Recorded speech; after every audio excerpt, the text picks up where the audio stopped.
ඔයාලා page එකේ නම දැන් වෙනස් කරන්න යනවා නම් මේ වෙලාව අපි වෙනස් කරලා පස්සේ අපිට ඊගාට වෙනස් කරන්න අවස්ථාව හම්බෙන්නේ දවස් 60ක් ගියාට පස්සේ. ඒ කියන්නේ මාස දෙකකට පස්සේ තමයි අපිට ආයෙ නම වෙනස් කරනවා නම් අවස්ථාව හම්බෙන්නේ.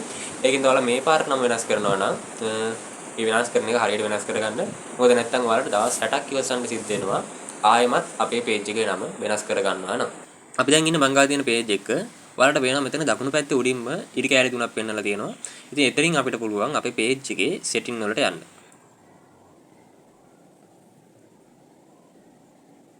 setting වලට ගියාට පස්සේ ඔයාලට ටිකක් යටට යද්දි පෙන්නයි page setup කියලා. ඔයාලා එතෙන්ට යන්න.